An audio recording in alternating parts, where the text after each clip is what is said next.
Mira, can you hear me?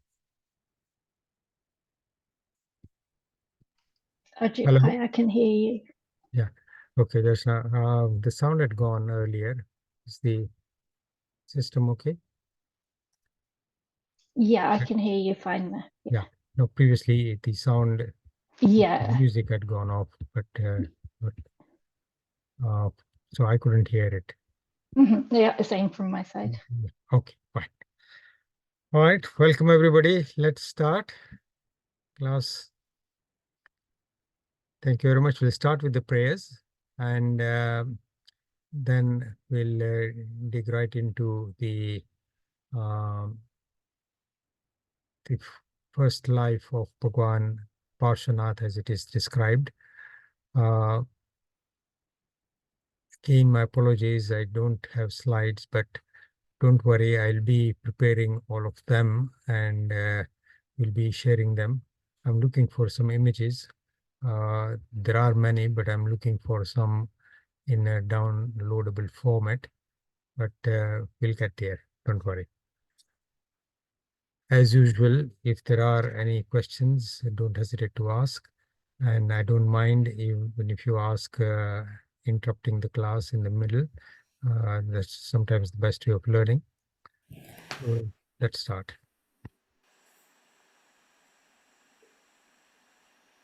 Namo Arihantanam, Namo Siddhanam, Namo Ayuriyanam, Namo Vajjayanam, Namo Loe Savvasahunam, एषो पञ्चनमुक्कारो सप्प पावपणासनो मङ्गलाणं च सप्पेसिं परमं हवै मङ्गलम् नमो अरिहन्ताणं नमो सिद्धाणं नमो आयर्याणं नमो उज्जायाणं नमो लोये सप्पसाहुणम् एषो पञ्चनमुक्कारो सप्प पावपणासनो मङ्गलाणं च सप्पेसिं परमं हवै मङ्गलम् नमो अरिहन्ताणं नमो सिद्धाणं नमो आयर्याणं नमो उज्जायाणं नमो लोये सप्पसाहुणम् एषो पञ्चनमुक्कारो सप्प पावपणासनो मङ्गलाणं च सव्वेसिं परमं हवै मङ्गलम् वीर सरसुरा सुरेन्द्रमहितो वीरम्बुधा संस्कृता वीरेणाभियत स्वकर्मनिचयो वीराय नित्यं नमः वीरातीर्थमिदं प्रौतमतुलं वीरशिखोरं तपो वीरश्रीधृतिकीर्तिकान्तिनिचय श्रीवीरभद्रं दिश कमठे धरणेन्द्र च स्वचितं कर्म कुर्वते प्रभुस्तुल्यमनोवृत्ति पार्श्वनाथ श्रियेस्तु वः उवसगहरं पासं मन्दामि कमगणमुखं विसहर विसनिनासं मङ्गलकल्याणावासं विसहर पुलिङ्गमन्तं कंठे धारयिजोषयामणो तसगहरोगमारिडुठ जराजन्ति उसामं चिट्ठोदरेमन्तो तुजपणामो वि बहुफलो होय नरतिर्येषु विजीवा पावन्ति न दुःखदोगचम् तुह समत्ते लद्दे चिन्तामणिकप्पाय बहुये पावन्ति अविघ्नं जीवाय रामरं ठाणम् ये सन्थो महायस बत्ति बरण बरण हिय एण ता देव दिज्ज बोहिम भवे भवे पास चिण चंद अंगूठे अमृत वसे लपति तना भंडार श्री गुरु Gautam समरिये मनवांचित फलदातार. Okay. Most of you will have recognized the last Stotra Stavan that I recited, Uvasagaram, and we'll talk a bit more about it for the benefit of those of you who are not familiar with it later on. So Bhagwan Parshvanath, our 23rd Tirthankar, we introduced the topic last week and outlined the context in terms of him being the 23rd Tirthankar a few hundred years before Bhagwan Mahavir's birth. And we also learned that Bhagwan Parshvanath's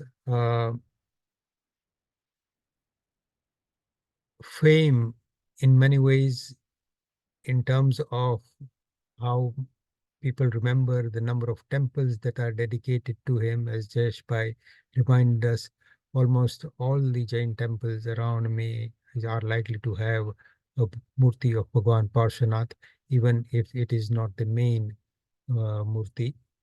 But there are many, many other temples dedicated to solely to Parshvanath and are known by Parshvanath Bhagwan's temples.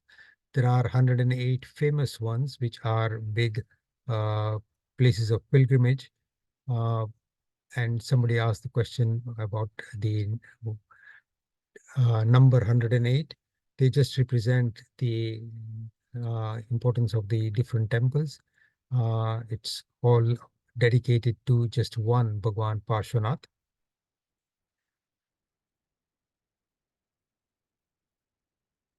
Before we start with the description of the first life of Marubhuti and Kumuth, a few questions that might arise in your mind for those of you who are new to the class and the context may not be very obvious. One, the name Kumuth appears in the first life. Kumuth is the elder brother of Marubhuti, who is the soul of Bhagwan Parshvanath. And the name Kumuth appears again in Bhagwan Parshvanath's final life as Bhagwan Parshvanath. And in that life, Kumuth is the tapas. It's the same person, the same soul, who in the first life that we'll be describing today was also known as Kumuth.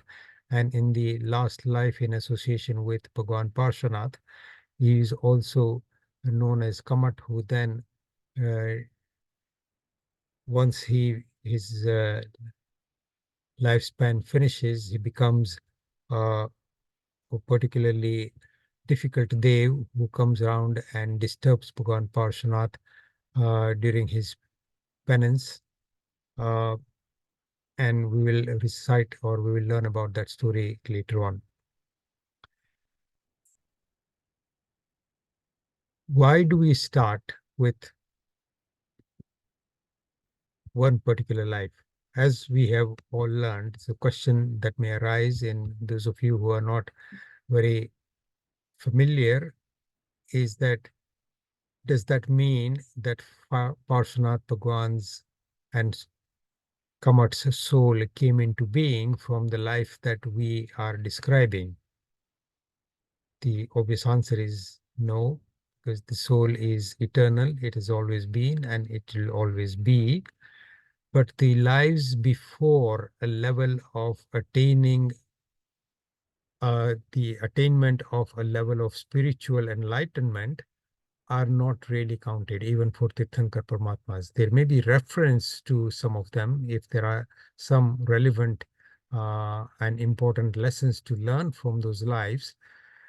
But otherwise, all Tirthankar Paramatmas' previous lives are described from the particular life in which they achieved what is called samyaktva, or a level of a spiritual emancipation that then guarantees them a future path towards moksha sooner or later. So for some Tirthankar Paramatmas like Bhagwan Mahavir, from the first life that was described, the life as Bhagwan Mahavir was 27 down the line. So Bhagwan Mahavir's soul spent a fairly long time, even after the first awakening, first level of spiritual development, before he became, he went to moksha. So before he became a Tirthankar. So there was quite a long period. And as we have seen before, Bhagwan Mahavir's soul was around at the time of Bhagwan Rishabdev, and that was his third life as Marichi. And the whole time period of almost Ek Koda Kodi Sagrupam, which is a huge amount of time, which is millions, billions of years. And there's no number that you can actually put on it, to the life from that time onwards to the life as Bhagwan Mahavir was an extremely long period of time. With Bhagwan Parshvanath, we'll be describing we will be describing 9 lives prior to that life of Bhagwan Parshvanath. A lot of the other Tirthankars Paramatma, there are only about 3 lives described. So the life in which they achieved samyaktva,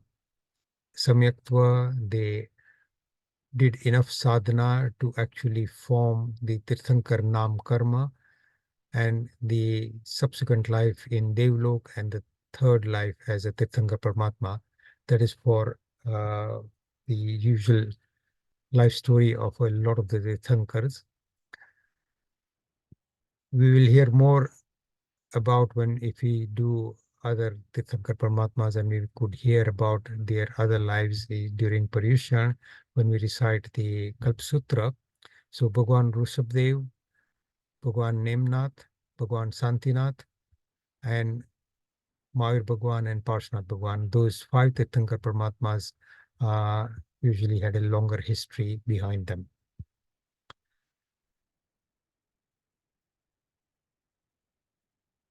As I said last time, there is a lot to learn from the life of Bhagwan Parshvanath.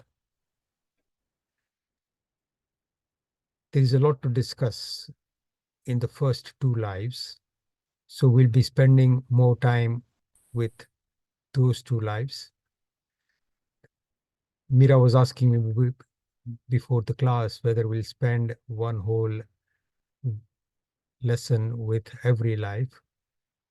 It's likely that we may spend more than two or three for some of the lives. And in the lives where the Tirthankar Paramatma's soul is in Devlok, or Kumuth soul is in Narak or Tiryanj, there may not be a great deal of detail to be discussed there. So we may not spend a lot of time there.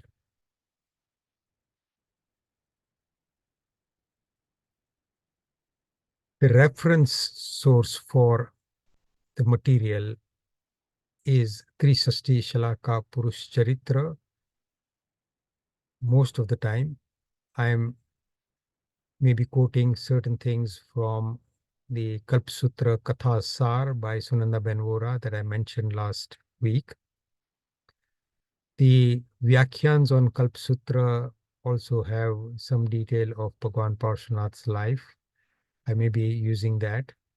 There is one other particular text which is devoted to Bhagwan Parshvanath, which is in much, much greater detail, which I am hoping to get hold of next week, and I may be able to fill in some other details using that text. So that is the reference. How many of you have heard about Trisasti Shalaka Purush Charitra?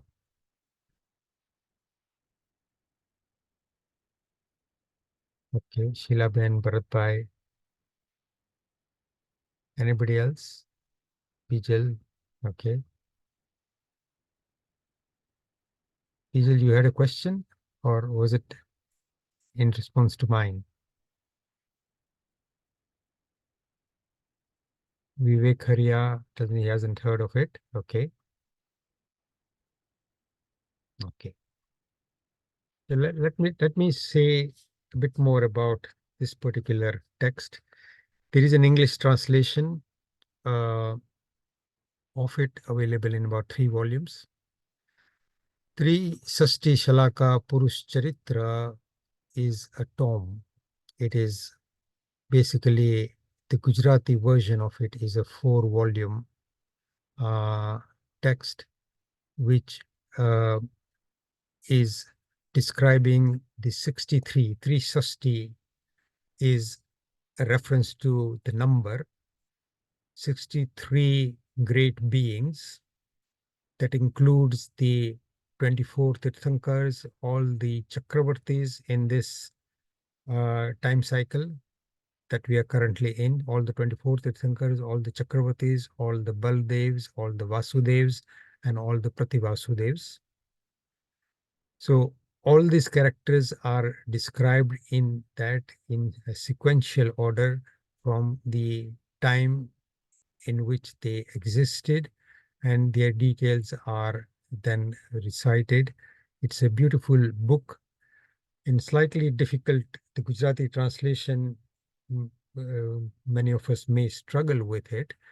The original is not in Gujarati, but the author of this particular tome was Hemchandra Acharya.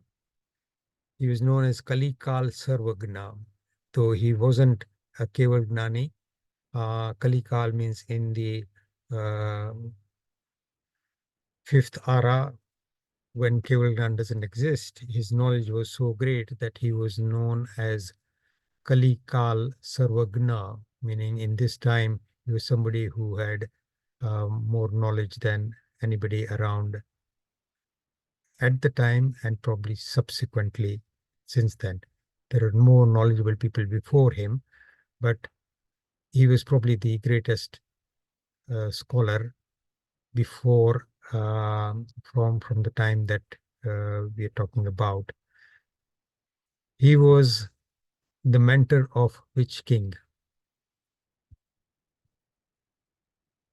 Who is basically Hemchandracharya, and this king are basically the forefathers of the whole of Gujarat and all Gujaratis.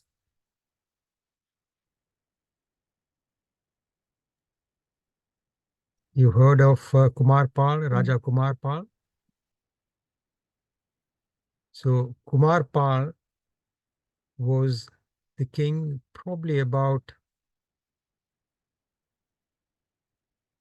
don't quote me, I think about 800 to 1,000 years ago. And he was the, I think Wikipedia will have a reference on it and will give us a better timeline there. Kumarpal Raja, or the King Kumarpal, under his rule, most of Gujarat, probably parts of Rajasthan, Kutch, were all under one rule. And the greatest influence of Raja, the greatest person who was influencing Raja Kumarpal was Hemchandracharya, who was a Jain Acharya of great renown. And there are many, many different texts that he had written. The most famous that a lot of Gujarati scholars would know is what is called Siddhem Vyakaran. That is a grammar of Gujarati. That is a reference book even now in courses in Gujarati at universities. So Hemchandracharya is the author of this 360 Shalaka Purush Charitra, where you can get a huge amount of knowledge about all our 24 Tirthankars, about Chakravartis like Bharat Chakravarti, Sagar Chakravarti. It also has great detail of the Jain Ramayana. So it describes the Ramayana in that, the Jain version of it. Then it also has a lot of reference about Krishna and Nimnath Bhagwan, and coincidentally, as part of that description, the Pandavas and the war of Mahabharat is also described there. So in terms of the scope of this particular text is massive. So that is the reference material. To start off this, one of you who are interested in reading the actual reference, Parshvanath Bhagwan's Jivan Charitra is in the third volume of 360 Shalaka Purush Charitra, and it starts on this particular chapter that's labeled Sarg Bijo, Shri Parshvanath Charitra, Purvana Naubhavnu Varanan.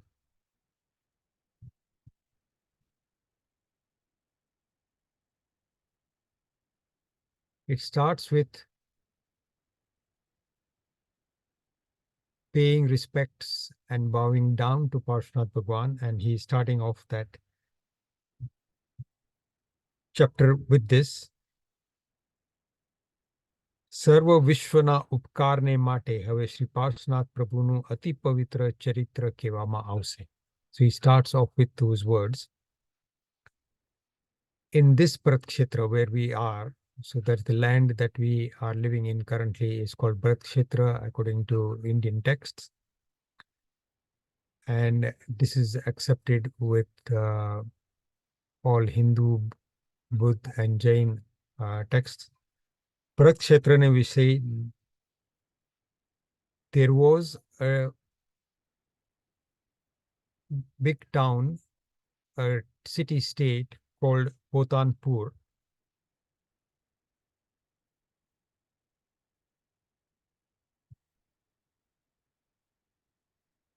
That state was ruled by a king called Arvind. Please excuse the noise in the back.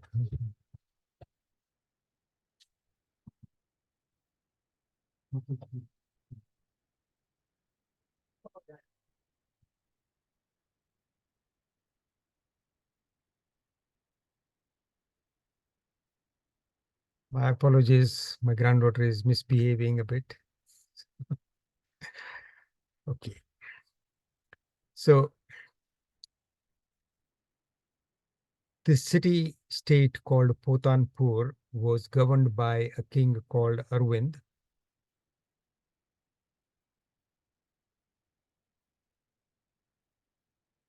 He had a Purohit, or the chief priest of the kingdom in those days. In addition to the chief minister or the prime minister, they used to have Purohit, whose function was looking after all the sort of the arrangements of auspicious events, of predicting the future of the kingdom, of relying on Jyotish, of blessing the king and guiding him on when to do what. So all kingdoms used to have official priests called Purohits, and they were usually Brahmins. So King Arvind in the city-state of Potanpur had a Purohit called Vishwabhuti, who was a Jain Shravak. It's described Shravak Vishwabhuti,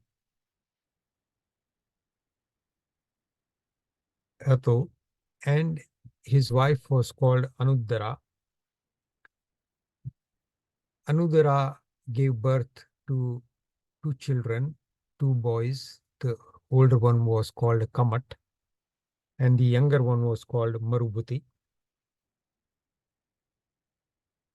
When they both came of age, Kumuth was married to a lady called Varuna, and Marubhuti was married to a lady called Vasundhara. Both of them were beautiful, and as they grew up, the two boys had become quite uh, efficient in their studies and had learned all the necessary uh, things that they needed to learn to live in that life. And they, as Purohit's children, would have been knowledgeable in the things that they would need to do to perform their duties. And they both started their uh, means of earning a living, and they were both loving to each other. And there were no major conflicts in their lives until that stage.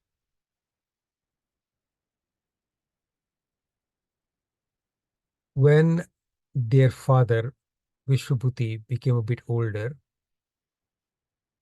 and the children, the two boys, had grown up and were able to take over the duties of the household and the family sort of role as the Purohits, the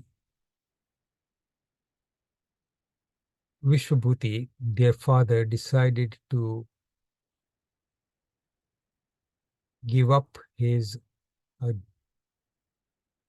basically decided to retire from his duties and to pursue the uh,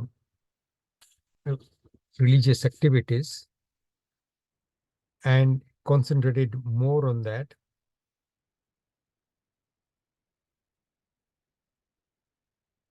And this is something that we may want to think about and debate. What is mentioned here,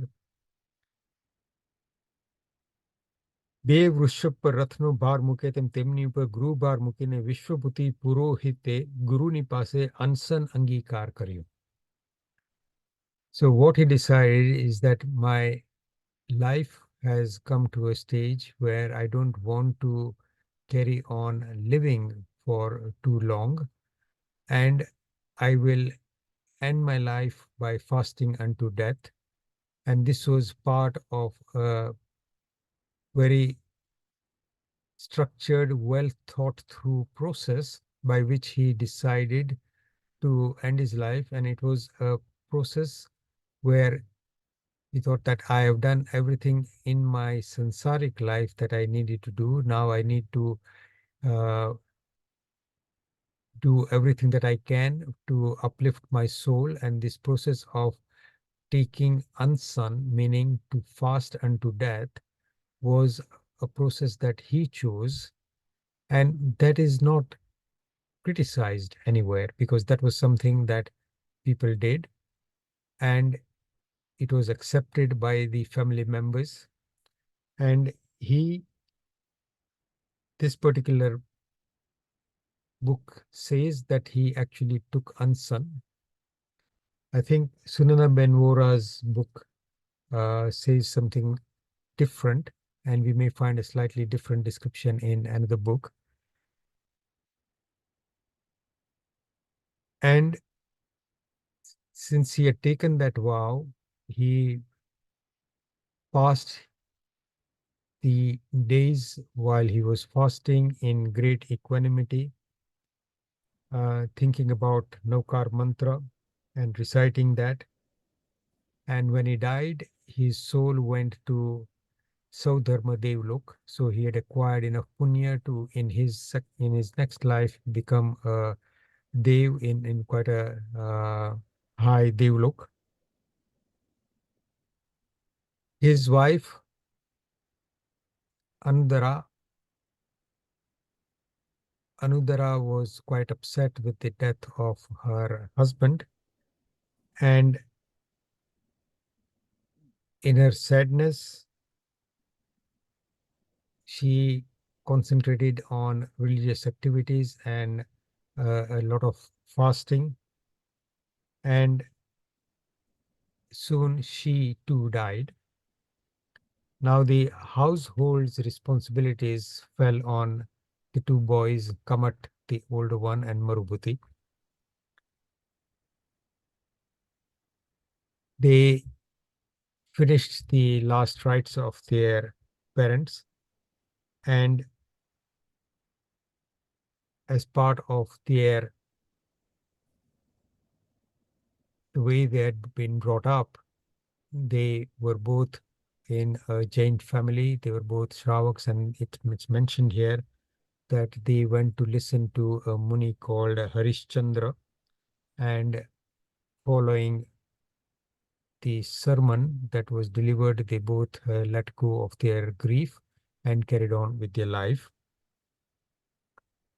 Since Kamat was the elder son, he got the post as the uh, Arvind king's Purohit. And there is one particular word that is being used here. પછી કર્મઠ એવો કમઠ રાજકાર્યમાં જોડાયો. કર્મઠ એટલે somebody who is just very busy with doing things. Marubhuti, on the other hand, did not have those duties, and he concentrated on living his life in a very peaceful way. Marubhuti was a very quiet person, and Marubhuti had digested the knowledge that he had been brought up with about the soul and about the purpose of life very well, and he had become quite detached from his worldly life.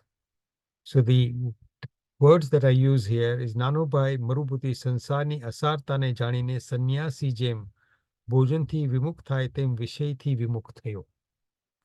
So he became more and more disinterested in his worldly life. So his interest in the business was very minimal. His interest in the pleasures of the flesh were very minimal, and he did not spend a lot of time with his wife either.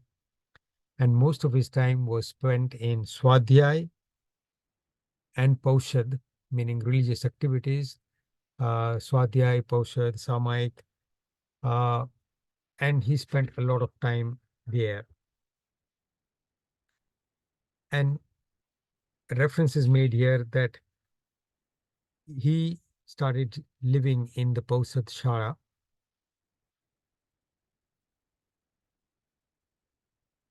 and he was becoming increasingly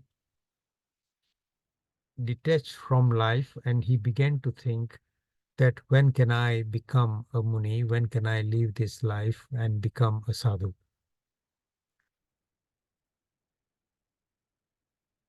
Kamath, on the other hand, was very much a man of the world, and he had a big appetite for the pleasures of the senses. Kamath to swachandi pramadrub madirathi unmadi. So he was a very, very different person, and he was very interested in, even though he had a beautiful wife, he became more and more interested in other women, and he started gambling.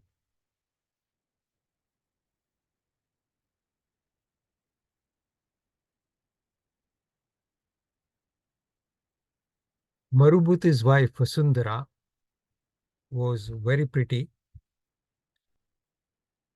and she was liked by everybody.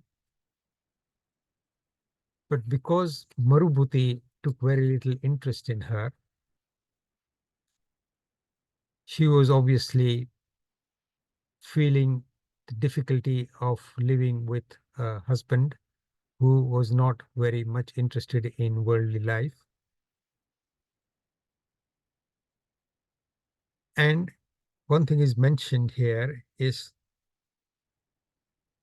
ભાવ્યથી થયેલો મરુભૂતિએ તો જળથી મરુસ્થળની લતાની જેમ સપનામાં પણ તેનો સ્પર્શ કર્યો નહીં.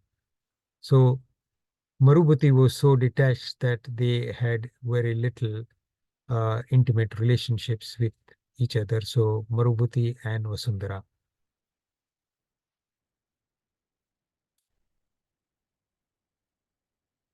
Vasundhara, his wife, was obviously not so detached. She had a constant desire for intimate relationships with her husband. And she used to feel the pinch, and she felt that her life was a waste because she had not enjoyed the pleasures of a married life.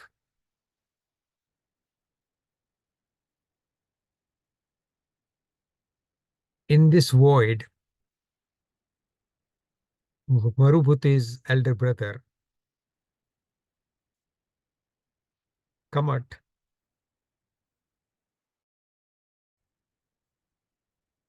began to notice his brother's wife and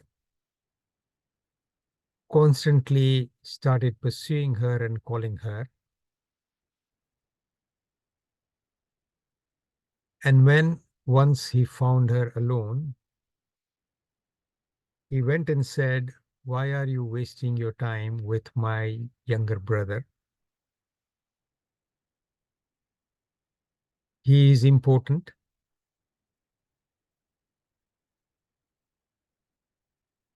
and join with me and enjoy the pleasures of the flesh."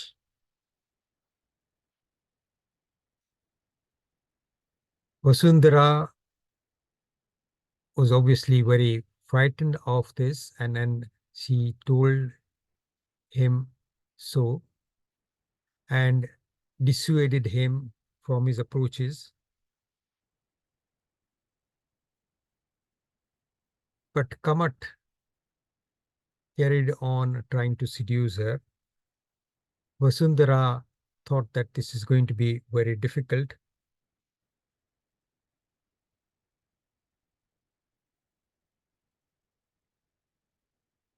And slowly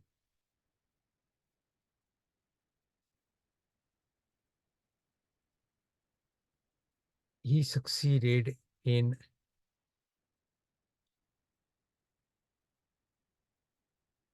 having relationships with Vasundhara. આ પ્રમાણે કહીને પ્રથમથી જ ભોગની ઈચ્છાવાળી વસુંધરાને તેણે આગ્રહથી પોતાના ખોળામાં બેસાડી અને અમર્યાદાપણા વડે એને લજ્જા છોડાવી દીધી. પછી કામાઠ દસ્તુર કમઠ તેને ચિરકાળ રમાડી ત્યાર પછી તેનો નિત્ય એકાંતમાં પ્રત્યુત્સવ થવા लाग्यो. So after he started pursuing her, Vasundhara, even though she was very reluctant, Kamat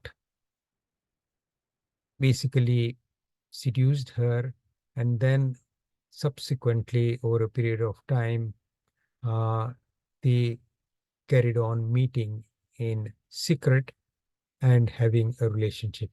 So this is Kamat, who is the elder brother of Marubhuti, and he is having a relationship with his brother's wife. Now his wife, Kamat's wife, Varuna, is obviously aware of this. She sees this, and she is obviously very upset that her husband is now having a relationship with his younger brother's wife. And she's extremely jealous. And one day, she tells Marubhuti that this is what's happening behind your back. Marubhuti himself is unbelieving. He's a very simple person, and he has great love for his brother and trusts him. And he thinks that that could never happen. He's my elder brother, and he would not behave like that. And I don't believe what you're saying. The words that are used here, Arye Chandrama Santapni je Mara Arya Bandhu Kamatma Au Anarya Charitra Kadi Sambhave Nahi. So it's just not possible, he says, that my elder brother Kamat could ever do something like this.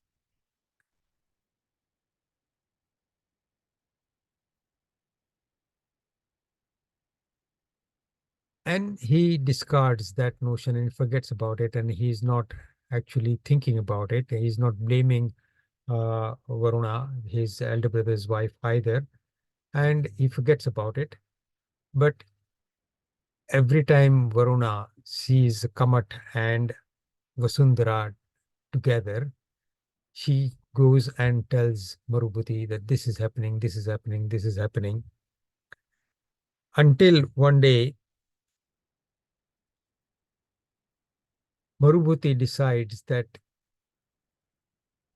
I cannot rely on what my Bhabhi is telling me, and I cannot understand this.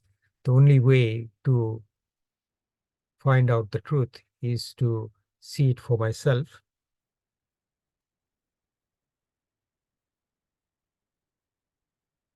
One day he decides to come back home in secret. So he goes and tells his brother and his wife that I'm going out for some time, and I'll not be back for a certain period of time. And he tells them, but he returns at night, same day, having changed his clothes and his appearance.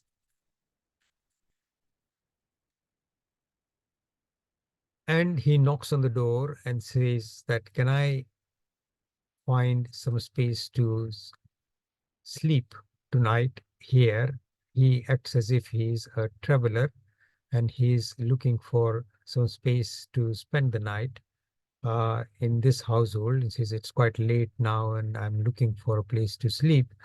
And I'm a traveler from this other city, and I would like to find some accommodation.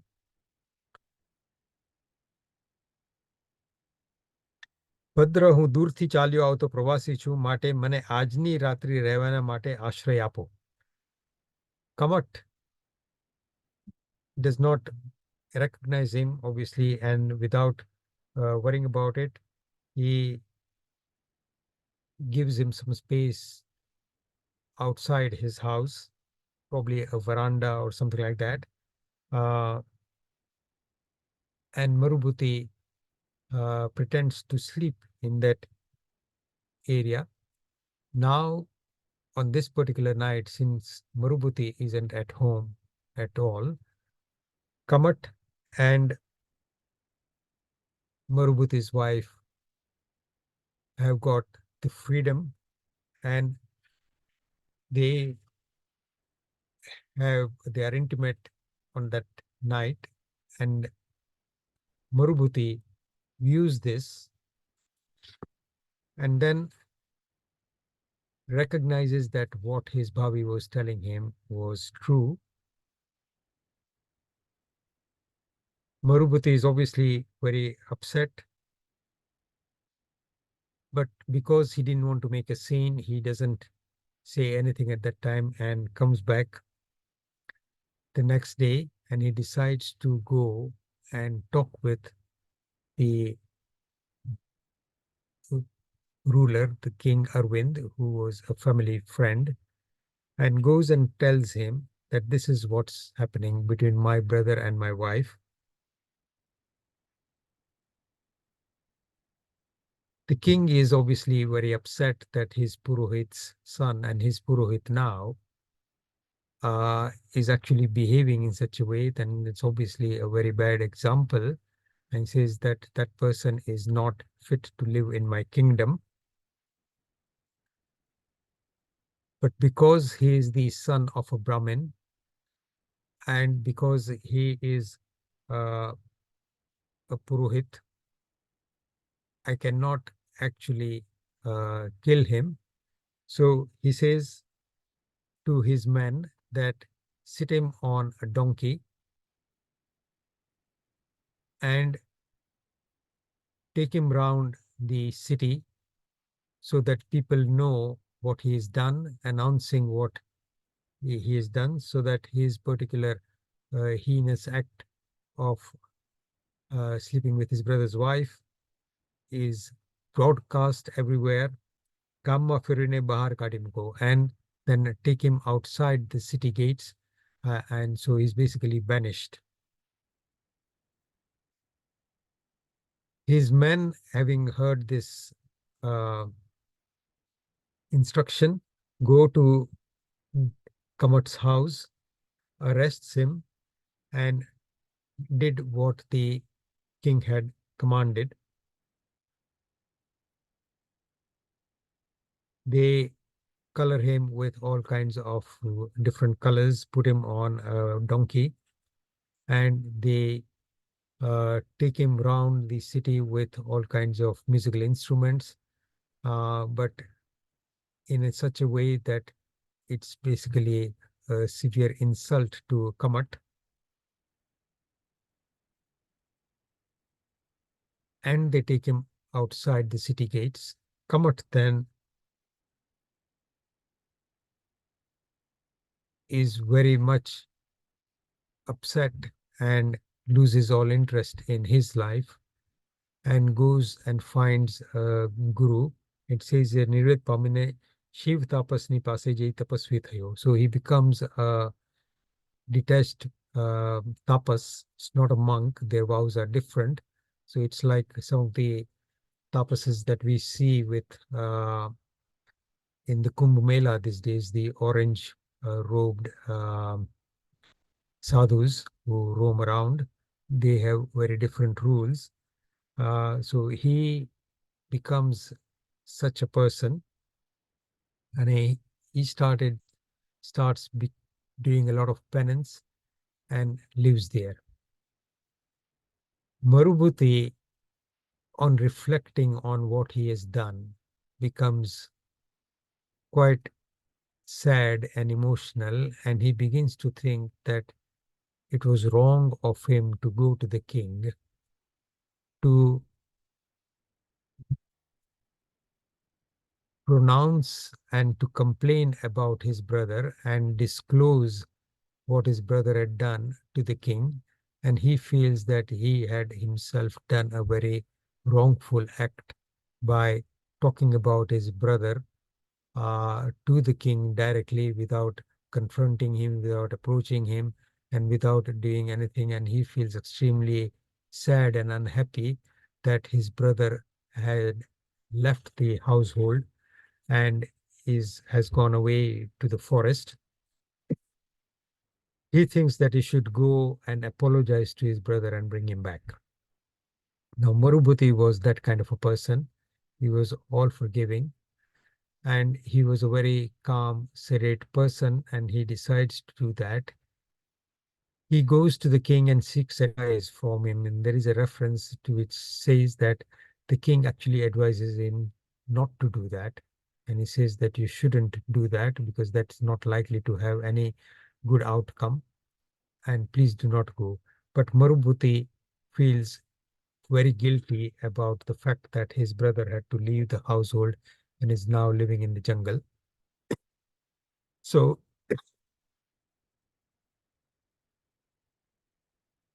he actually goes out of the city to seek out to seek out Kumuth, his elder brother, and ask for his forgiveness. So Marubhuti finds this particular ashram where Kumuth, his elder brother, was actually now living, approaches him, bows down to him, and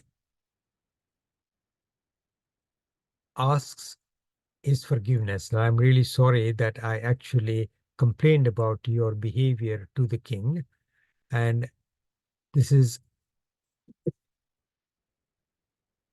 I ask I'm asking you for your forgiveness.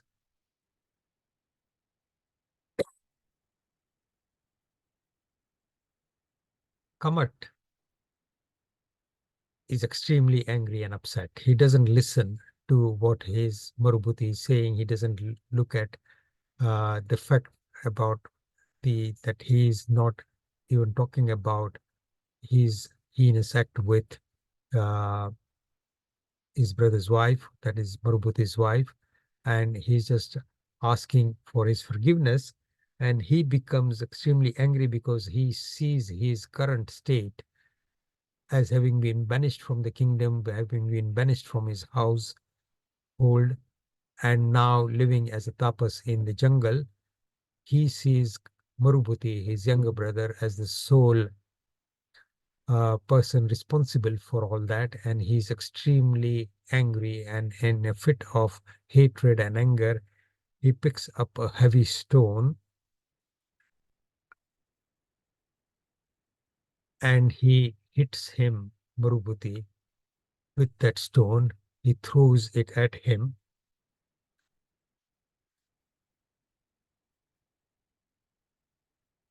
That one particular blow with that heavy stone hasn't yet killed Marubhuti, but he's in extreme pain. And Kumuth's anger now knows no bounds. He picks up the stone again, and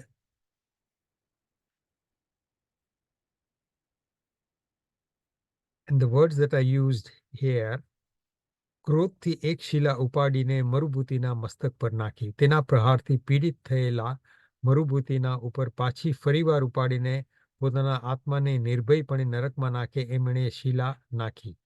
So as if he is throwing his soul into a hell, Kumuth picks up the heavy stone again and throws it again towards Marubhuti, hitting his head. Marubhuti is obviously in extreme pain, and at that moment, he is very upset. His equanimity disappears to an extent. He is not angry, but he is suffering in a lot of pain, and he doesn't have the strength to detach his mind and soul from this pain. And as a result, because his next life's Ayushya karma is bound in that moment, and we'll come to the uh, understanding of when our next life's Ayushya karma is bound in a minute. But Marubhuti's particular state at that stage was not at peace, was not in equanimity, was not forgiving, and he is in a lot of pain, in a lot of distress, and a result of which as he dies, he forms his Ayushya karma for the next life in that of a Tiryanj. Tiryanj means a subhuman life form. એના પ્રહારથી પીડાથી આર્તધ્યાનને મૃત્યુ પામીને મરુભૂતિ પીડાથી વિંધ્ય પર્વતમાં વિંધ્યાચળ જેવા યુથપતિ હાથી થયો. So in the mountains of Vindhyachal, Marubhuti's soul is born to a female elephant, and Vindhya Parvatma Vindhyapal Jeva Yuthpati Hathi Thayo. So he becomes the leader of, as he grows up as a elephant, Yuthpati meaning that he becomes the leader of a group of elephants in that life, but he is born as an elephant in his second life. Okay, there is a reference here that Peli Kamathni Stri Varuna. So his brother's wife Varuna, she is obviously very upset and very sad. Kopan pade kal dharmane pame. And after a while, she is very saddened by the turn of events, and she had developed an attachment to uh, her uh, her brother's, her husband's younger brother, Marubhuti. Varuna પણ કોપાંતપણે કાળ ધર્મને પામીને તે યુથનાથ ગજેન્દ્રની વાલી હાથણી થઈ. So in her next life, she is also born as a female elephant, and in the same troop of elephants, and she becomes this particular elephant's chief female elephant. ગજેન્દ્રની વાલી હાથણી થઈ. યુથપતિ ગિરી નદી વગેરેમાં સ્વેચ્છાએ તેણીની સાથે અખંડ સંભોગ સુખ ભોગવવા તો વિશેષ પ્રકારે પીડા કરવા લાગ્યો. So in this life, they're both there. There is no reference in this about what happens to Vasundhara. There are no details here. There may be details of that in the other reference that I'm talking about. And if I find that, we'll talk about that. So this was the first life. Marubhuti, the soul of Bhagwan Parshvanath. Kumuth, the soul of his enemy who pursues his enmity for many future lives. In this life, they were brothers. The things that we want to sort of start unraveling about how relationships actually develop and what the consequences of the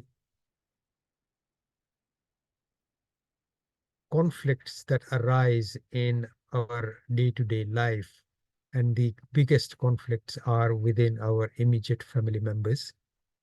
So between husbands and wife, between brothers and brothers, between brothers and sisters, between friends. So the closer we are, the more scope for conflict, obviously more scope for more intimate relationships. But as I was saying last time, that there are some big examples of hateful relationships that have gone sour and created turmoil for both the souls for life after life.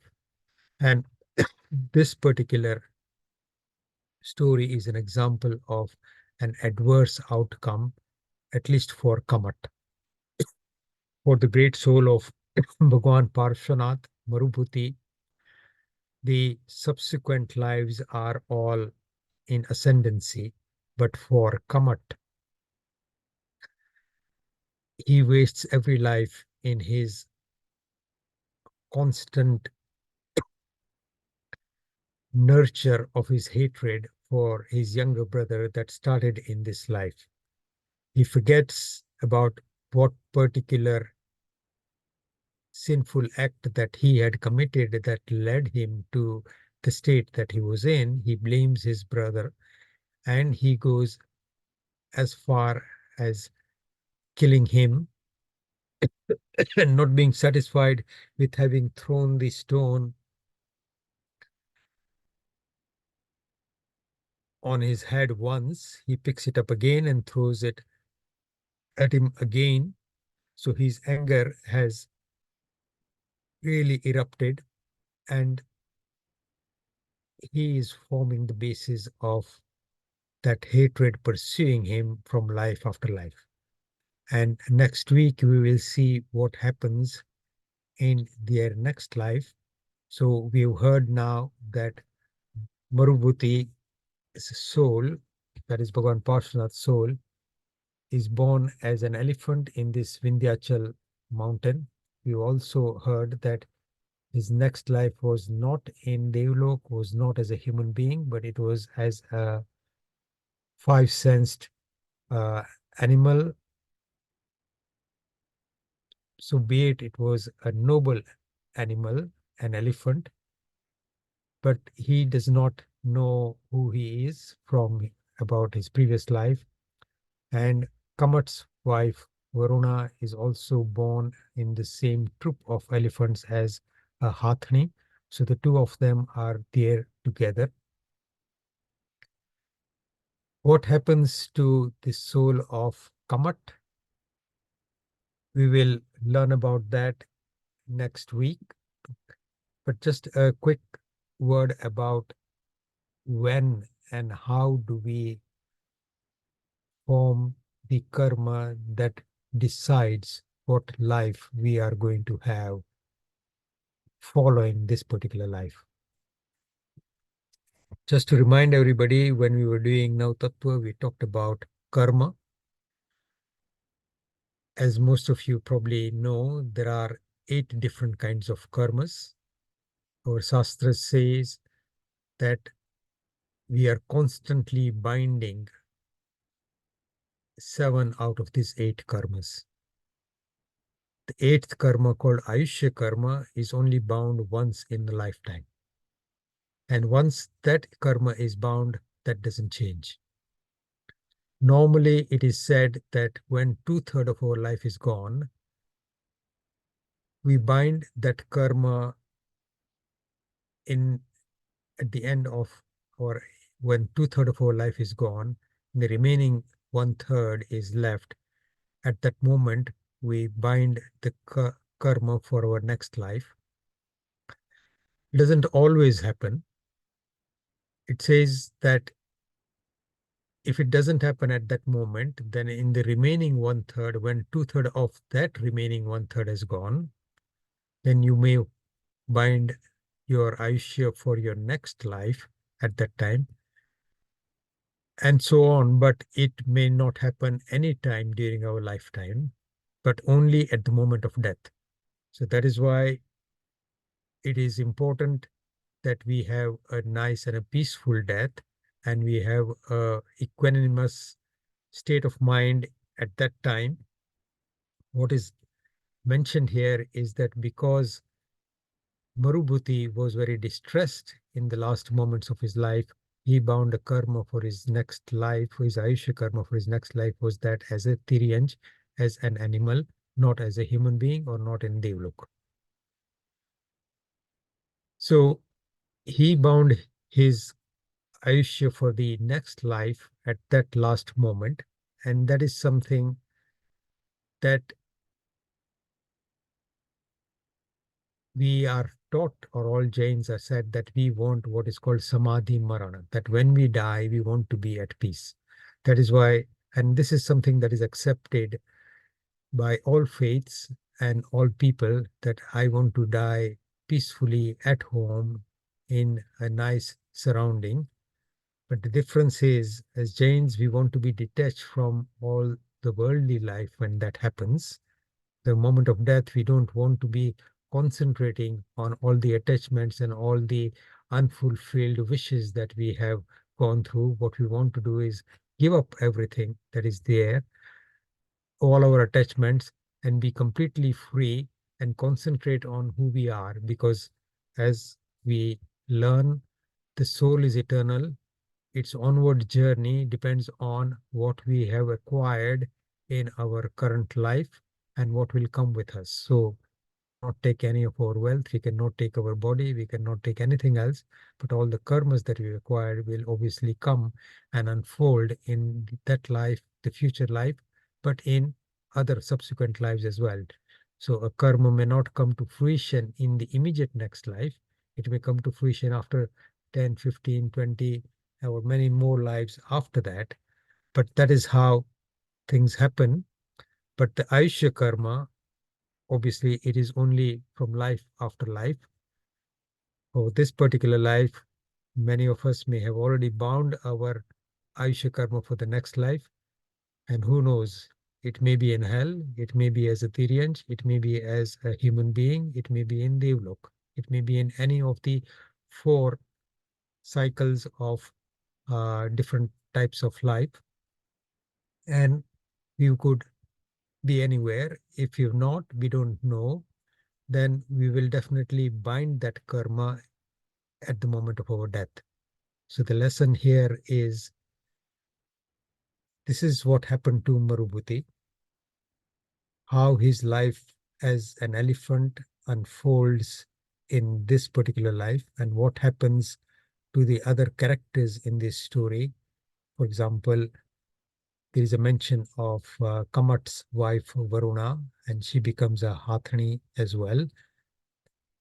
There is, what we'll learn next week is what happens to King Arvind, who, having heard about this particular incident, becomes detached from life, and how he changes his life and what happens to him, and how his life and Marubhuti's life connect again in the second life of Bhagwan Parshvanath when he is an elephant in Vindhyachal Parvat. We'll learn about all that next week. Any questions?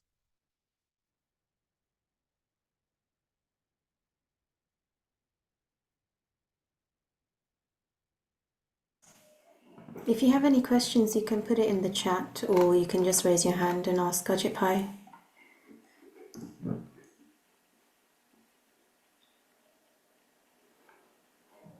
When the core lesson here is that, and the thing to reflect on is that the soul is eternal. What is the nature of the soul and what is its journey? Who am I and where am I going? So ultimately, all our stories, all our religious texts, all the knowledge that is being given to us is in answer to those questions. So Hasubai is asking, what about tithis when you don't eat greens, etc.? Okay. So Hasubai is mentioning a particular, I didn't particularly go into the details of that. So when is your Ayushya karma bound? So the general teaching is that the important tithis, that is Bij, Pacham, Atham, Agyaras, Chaudas, our Ayushya karma is often bound on those particular tithis. Therefore, our Shravaks and our sadhus' daily achar prescribes that we become particularly observant of religious teachings and activities on those particular days. That is why the tithis are important. So a lot of people fast for all those 5 tithis or do a particular tap on those days. So Bij, so we are talking about the lunar month cycle. Bij is the 2nd day, Pacham is the 5th day, Atham is the 8th day, Agyaras is the 11th, and Chaudas is the 14th day. So these are auspicious days. And on those auspicious days, so for example, a pratikraman called Pakhi Pratikraman is prescribed every 14 days. So it is a big tithi on that day. And there are particular activities on the tithi days that a lot of people who observe the all the rules very strictly are very particular. So there are some of us here, like Beetleben and some other tapasvis who are constantly observing all those activities. So thank you for bringing that up, Subai. So tithis are obviously important. That is why it's prescribed that we are particularly active in our observance of religious practice on those tithi days. And we avoid greens because we don't want to do any hinsa on those days, but we avoid other sinful or possibly sinful activities. Okay. Any other question? Yes. Can I ask also the importance of vows for a Shravak? Yeah. So when we are talking about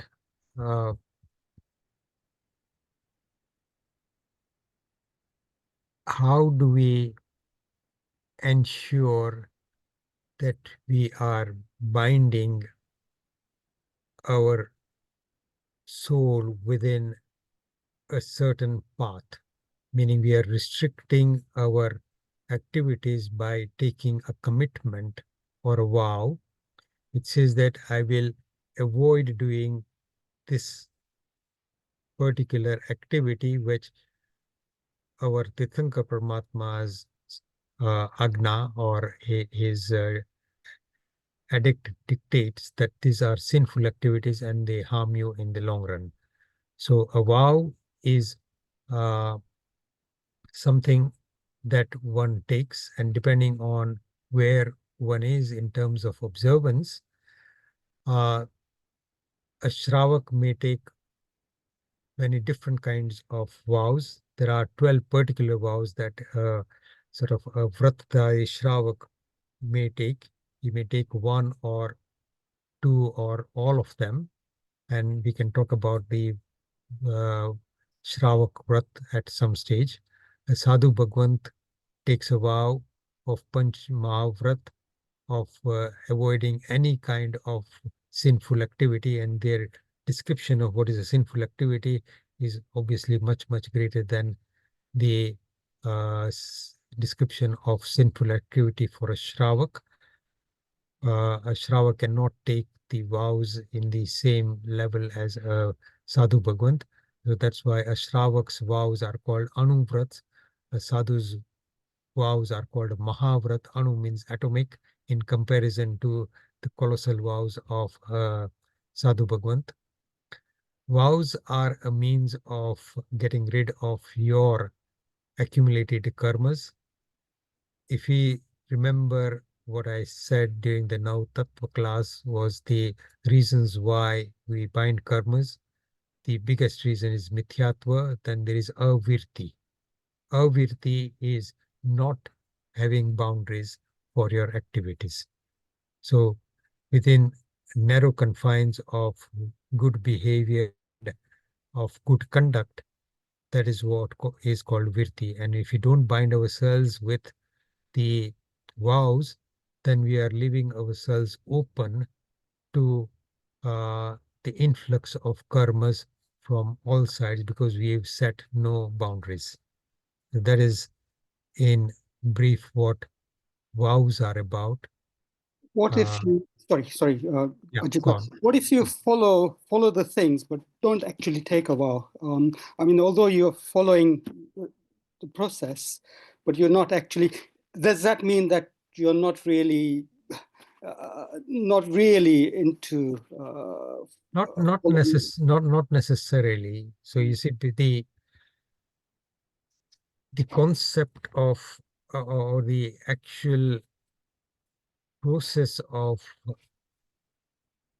nirjara or getting rid of karmas depends much more on what is going on within your soul. So, I mean, just a simple way of explaining this.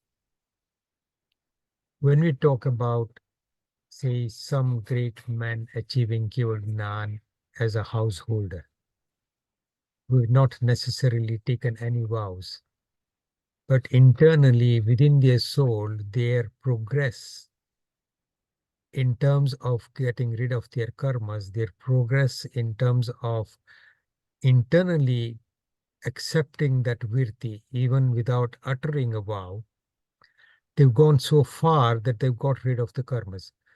So ultimately, the path that we take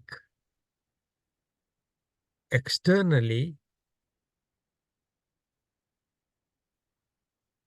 is a way of making sure that we are limiting our exposure to distractions from outside and leading a simple path. And that is prescribed and appropriate for all of us. But that doesn't necessarily mean that even if we have not taken any vows, our internal state of the soul, if it continues to improve without necessarily uttering a vow, then the nature of karma does go on. So vows are important because most of us are, all of us are constantly distracted by all kinds of things. And unless we are bound by certain rules and bind ourselves, we find it difficult to actually stay within the path. So vows are very important for us. And for most of us, that is why our Guru Bhagwans always suggest to us that take a vow. And that may be as simple as stop smoking cigarettes if you are doing that. And if you are smoking 20 a day, cut it down to 10 a day. Take a vow for that. So those are the kinds of limitations that are being encouraged. And that is to bring us within following a certain path in its narrow confines so that we actually learn discipline. Because ultimately, trying to attain mental and spiritual discipline without restricting yourself in your physical life is extremely difficult. And there are only very, very rare examples of people who have progressed spiritually to the level of Keval Gnan without becoming monks. But they all become monks after they've achieved that Keval Gnan. But there are extremely rare examples. And that is not the path that is prescribed for anybody. That is a path that just happens. But for most of us, what you are describing, the importance of taking vows, the importance of limiting our choices, the importance of limiting our desires and wishes, and concentrating on who we are actually, that is the soul, and reducing our distractions from the material world is ultimately what all this is about. Thank you. Thank you. Ajitbhai, I've been sent a question from Yeah. Jay. Yeah. He's asking on the point of vows. Many Jains are vegetarian, but I personally have not heard of taking this vow. Should we be doing so in the same way we take a vow not to eat for a day, for example? One can, yes. And one can take a vow to say that I will never, in any circumstances, actually eat anything that is non-vegetarian. And in terms of taking a vow, what I would suggest, Jay, if you are seriously thinking, then in terms of the definition,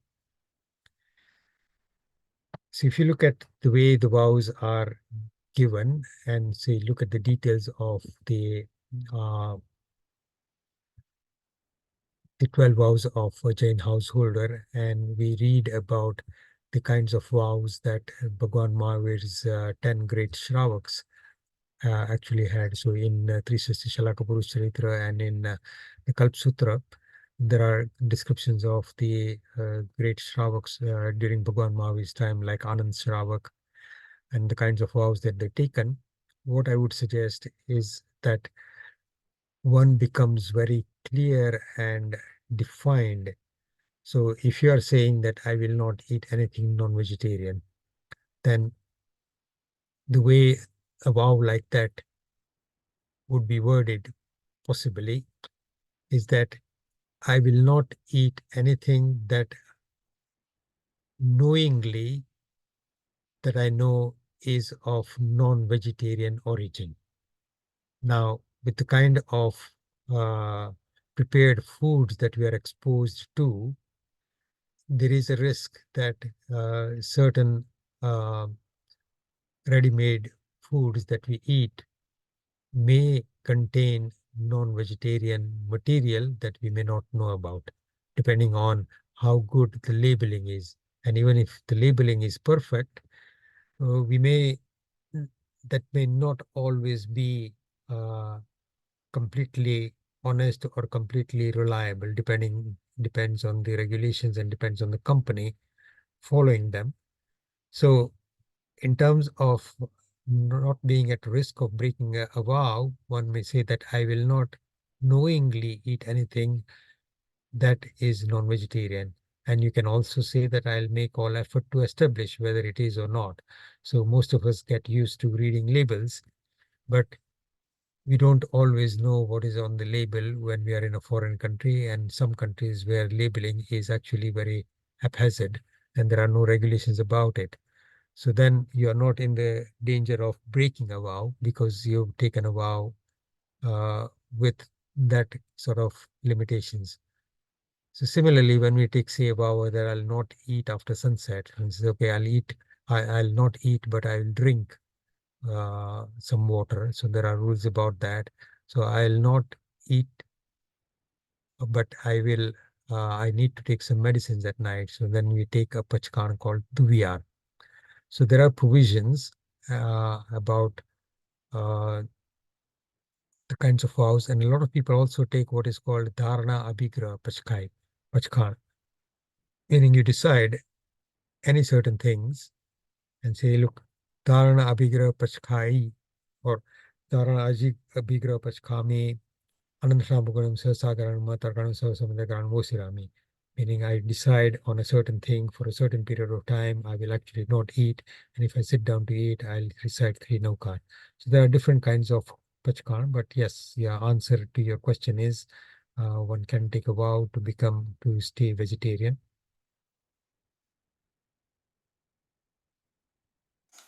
Thank you. Okay, Jay. Okay. Sorry, we are 21:40, 9:40 now. No other questions, Mira? No. No. There's no other questions. Just one statement, just to say that sometimes certain medicines may contain non-vegetarian ingredients as well. Agree, yeah. Okay. If I've said anything against the teachings of Jain Dharma and our Guru Bhagwans, I ask for forgiveness. Sarvamangal Mangalyam Sarkalyana Karanam Pradhanam Saradharmanam Jainam Jeti Sasanam. I want to start next week by exploring our understanding of what is life, and then we'll carry on from there. Okay. See you all next Tuesday. Thank you, Ajitbhai. Thank you.